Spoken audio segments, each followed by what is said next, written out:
For weeks now, we've been covering your stories about high SDG&E bills and working for you to get answers. Throughout, we've asked the company several times to sit down with us for an interview. Today, for the first time since we started our Amped Up series, they did. CBS 8's Shannon Handy sat down one-on-one with an SDG&E executive late this afternoon. Shannon, finally some answers to questions we've been asking on behalf of our viewers. Yeah, Marcella, it's been a long time coming. I spoke with Scott Kreider. He's the Senior Vice President of Customer Services and External Affairs. We talked for about 30 minutes, covering everything from why our bills are so high to the infrastructure projects being done that SDG&E makes money on. Take a listen. CBS 8 viewers are upset, they're frustrated, they're angry. Why are we paying the highest rates in the country? Well, Shannon, let me first start off by saying that, we've heard loud and clear from our customers that they're frustrated right now. We've talked to thousands of them over the last couple of weeks, and we recognize this is a really difficult time, but we want them to know that we are taking action. What action are you taking? Shannon, there's a couple of things that we're looking at right now. Number one is that we are going to be pursuing legislation this year to help remove some of the energy programs out of the energy bill and over to the state. We think this is a common sense approach where we could provide some fast relief, to our customers while still maintaining those important energy programs. Number two is, we're talking to legislators and regulators about the need for comprehensive electric rate reform. The way that we're pricing electricity today is not going to be really in line with where we need to go as a region as we start to see more electric vehicles, less natural gas use in the home, and more electricity usage. We really need to modernize our rates here in the state of California to make sure that we're maintaining affordability while at the same time continuing to invest in the grid to make sure it's reliable and ultimately clean. Do you ever see these bills going down?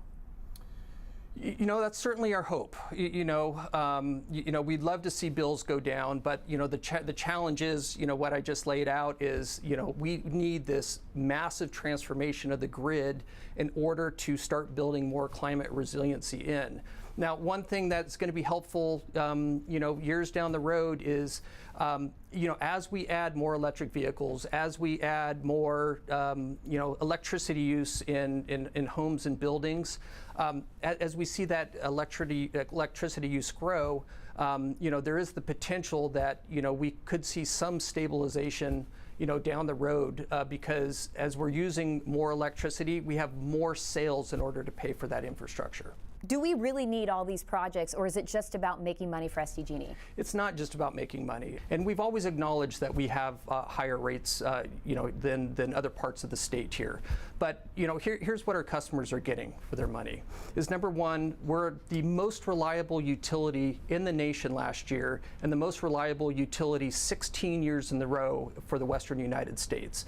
In layman's terms, can you explain to people why are we paying so much outside of gas and electricity? There's a couple of key drivers. One, the price of natural gas has risen globally. It's kind of like gasoline, where it's really a global price, and we've seen coming out of the pandemic, and we've seen these inflationary pressures on other commodities. Well, the same thing is happening to natural gas right now, and so what we saw in January is prices were about 25% higher than January of 2021. And then you couple that with the coldest December that San Diego had experienced in 5 to 10 years and a colder than usual January. So this combination of higher natural gas prices coupled with colder than usual temperatures where customers are using more heat, for their homes and natural gas to heat their homes, that is a primary driver of why customers experienced higher than normal bills this time of year. CBS 8 viewers say they just don't trust SDG&E. They think they're being cheated. What do you have to say to that? Well, again, I understand their frustration right now. Anytime that you get an unexpectedly large bill, we've heard from thousands of our customers, so I understand their frustration. And quite frankly, we could have done a better job at preparing and educating our customers, and I take personal responsibility for that. That's something that we're going to continue to learn from, and we're going to do better really going forward. Now, again, what you saw is just a small portion of today's interview. If you'd like to watch it in its entirety, we have it up on CBS8.com. You spoke back and forth for about 30 minutes, a lot of tough questions. People really wanting to know, and he admitted it himself, thousands of customers coming forward wanting to know why it seems sudden, why it seems so sudden, the 100%, 200%, 300%, the $1,000. That we did help some people find answers to their issues, but for a lot of people, they still don't know why. Right, and he said, he acknowledged, he said, look, I take responsibility. We should have educated people more, because the reality is they knew that this natural gas shortage or this price in natural gas was coming. And I just don't think they communicated it clearly with people. And that really is the big driver of these bills. It's not how much electricity or gas you use, it's the natural gas which goes into generating that electricity. That's a huge chunk of it. Plus, there's all these state programs, the Wildfire Relief Fund.